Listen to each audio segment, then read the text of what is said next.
Hey gang, Bronco Carl 92 here. So I got another transmission video for you. I got a 4L60E in the shop today with no reverse.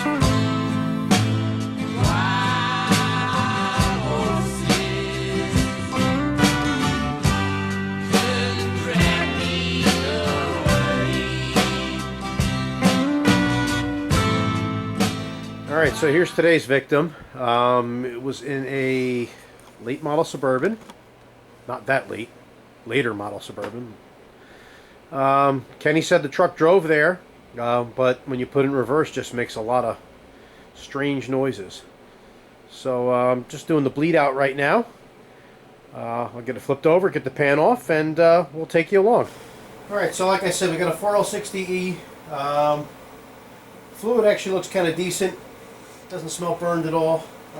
From what Kenny describes, it sounds like something let go. I did a little looking in my GM repair information, and it seems that there's probably something wrong with the reverse clutch itself. So we get this pan off and get the valve body out, we'll get the pump out, and we'll start pulling her down.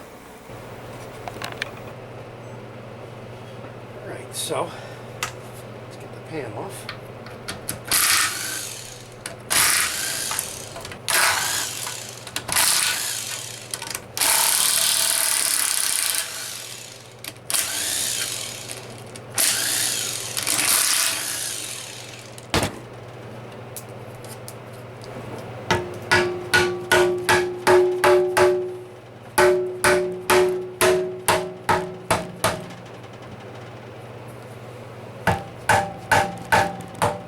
That pan should not be that hard to get off. I wonder if somebody must have glued this on.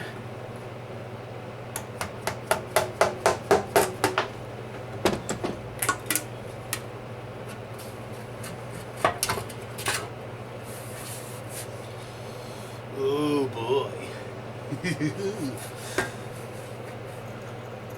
Yep. We had a minor explosion in this one. Minor might be major. Yikes. Almost looks like gear teeth to me. Definitely magnetic.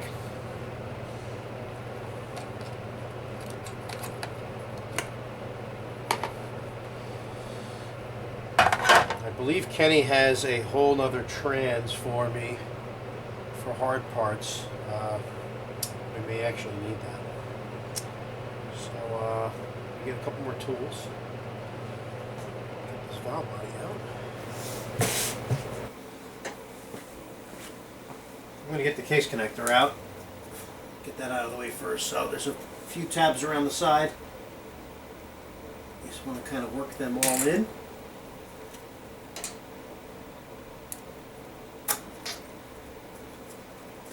Connector loose like that.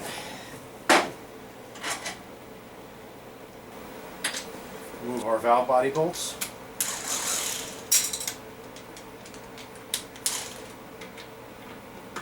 $10mm.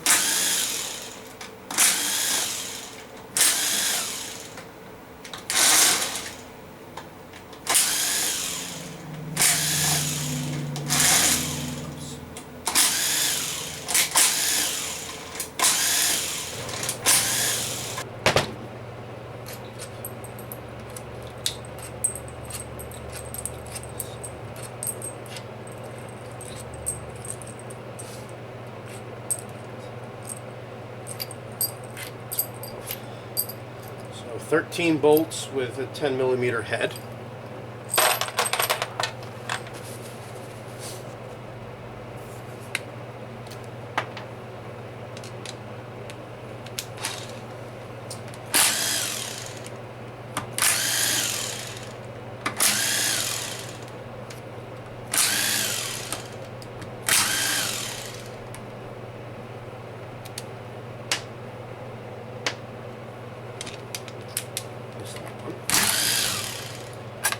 That.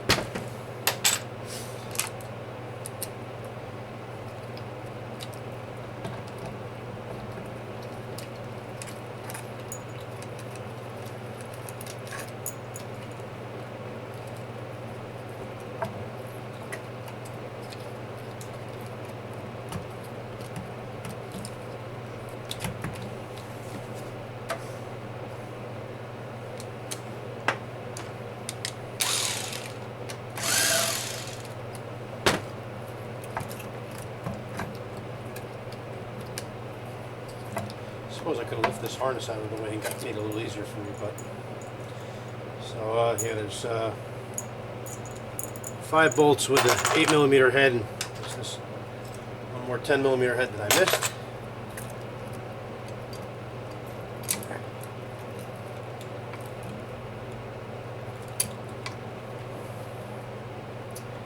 And yes, we have a solenoid up front. We need to undo also.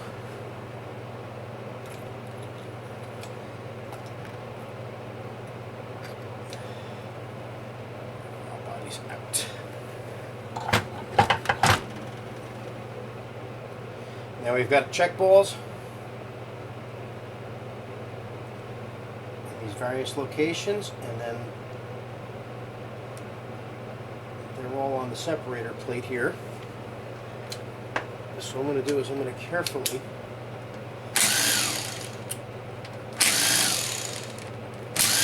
remove the separator plate.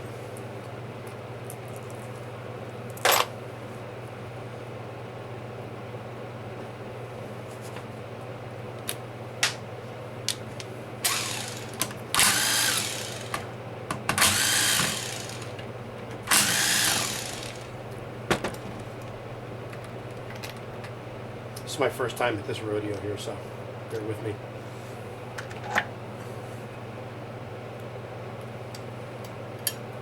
Carefully lift this plate off.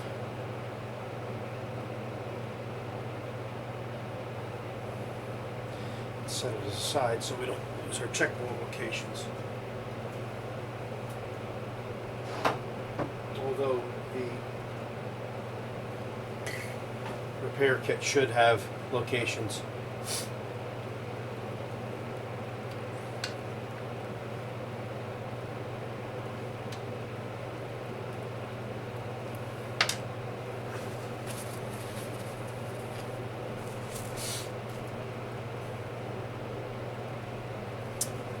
So let's tip this baby down.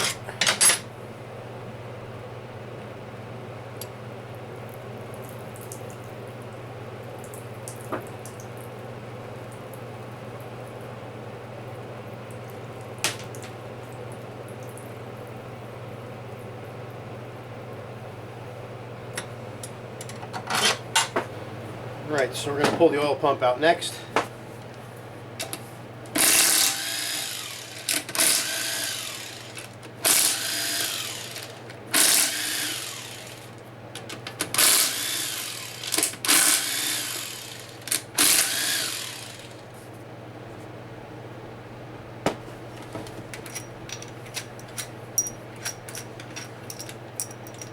These bolts are, of course, similar to the ones that are on the 4L80. They got a seal under the washer.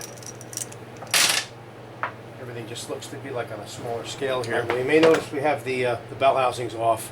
I went to remove it, and I wound up bringing a few Torx bits here. Whatever. So I figured it'd be easier just to get the pump out with the bell housing out of the way. So just go in here, pry up, pumps out.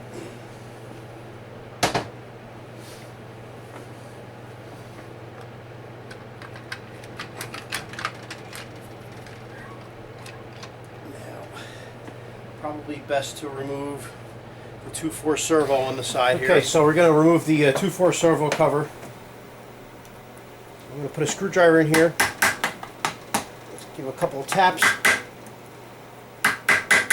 Get it loose.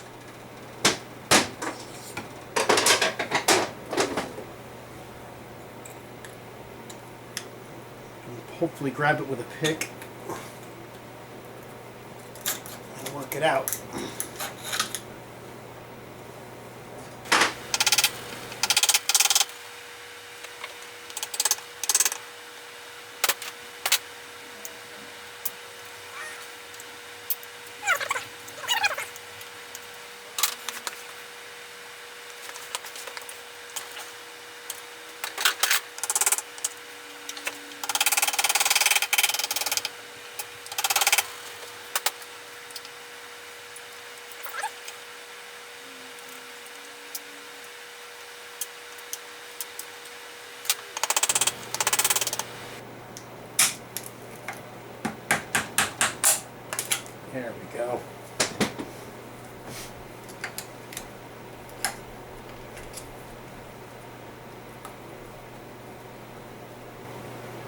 I'd say that clip is pretty rusted in place.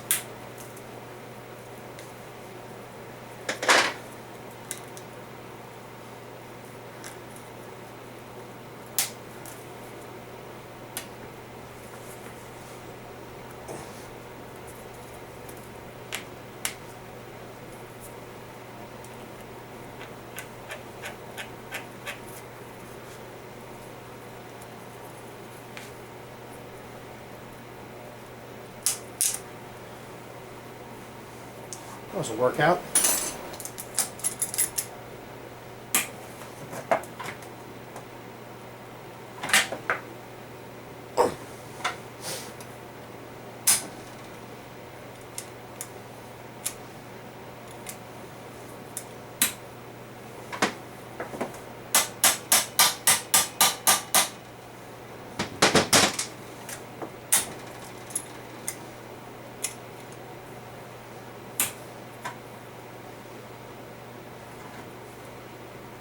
Alright, so we had a couple of technical difficulties with the camera, and it doesn't really matter at this point. I got the transmission apart, and let me show you what I got. So this is the rear planet assembly and output shaft, and as you can see there's a big piece missing here. To get the rest of the gear train out, this little pin here holds the anchors this part of the 2/4 band. So I pulled that pin out and let the band expand because, well, this piston cover is kind of frozen in place, but as you can see, this thing's got some other problems too. So if you actually look down in the case here, there's a little bit of carnage. Snap ring that's down in there looks like it's popped out of somewhere. And I think this transmission's toast.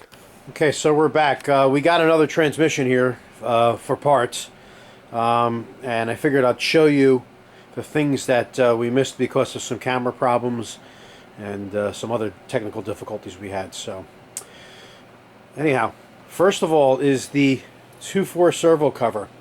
I'll show you how to get that out. Get out the 2/4 band. And then I'll show you how to pull out the rest of the gear train assembly. So let me get you set up and I'll show you what we got going on. Okay, so the ring that holds this cover in place actually came off quite easily on this one. It wasn't rusted in place. So all you do is you take a pair of locking pliers, and with a little finesse you can get the cover out, and then the O-ring will actually wind up in that groove where the snap ring goes, so you just kind of have to give it a little extra persuasion, and it's out.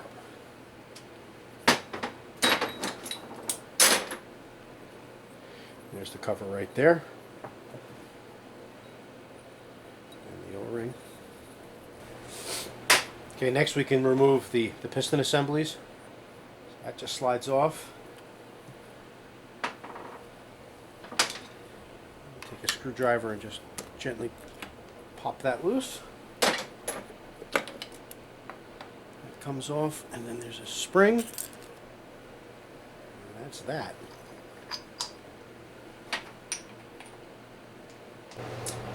Okay, the 2/4 band just basically lifts out. This band actually doesn't look that bad. And then right here is the anchor pin that, if you just give it a push, it comes out of this end of the valve body area. And then we want to remove this gear train assembly. Just see if I can get just a little bit better angle for you. Okay, down inside we'll see this yellow snap ring, and that holds that planetary assembly in place. I'm going to use these snap ring pliers to remove it.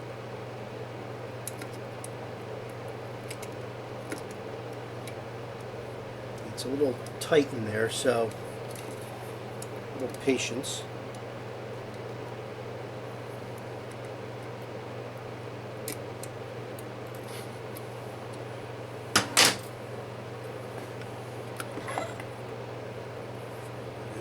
planetary set comes out. And then the sun shell comes out.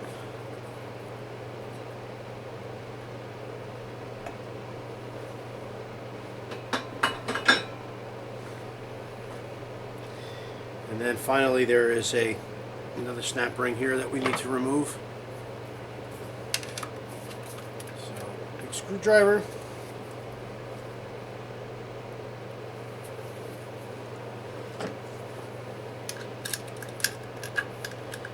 Our hook.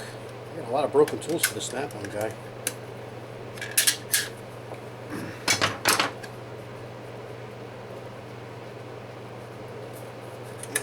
Wiggling, it comes out. Okay, so with a little love tap from behind, that sounds funny.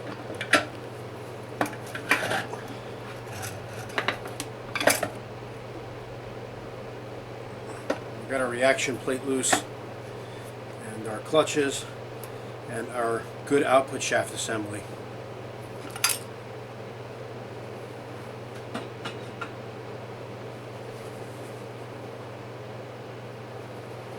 I'll show you what was holding everything up.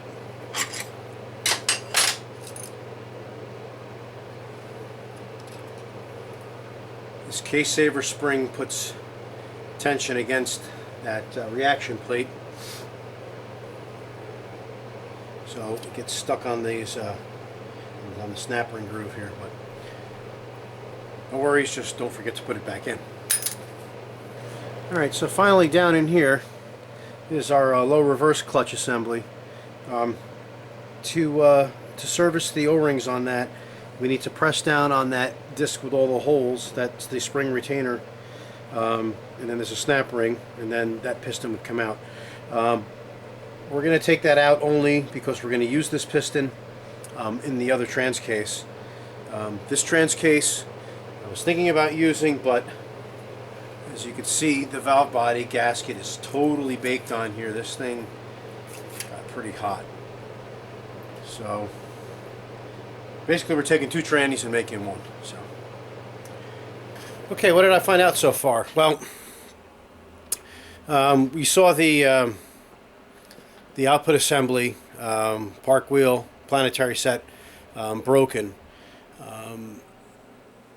The customer told Kenny that he was just driving along and then he heard some noise, and he basically parked it and then brought it to the shop the next day. There's no reverse. What do I think happened to it? I'm not really sure. The separator plate from the valve body that was in the broken transmission, or the one that we took apart yesterday, this check ball here is a lubrication check ball, I believe, for the or main lubrication to the transmission, excuse me. The ball, as you can see, is jammed. It's stuck in the plate, so I don't think that ball was allowing flow when it was supposed to. The rest of these all are sitting where they're supposed to.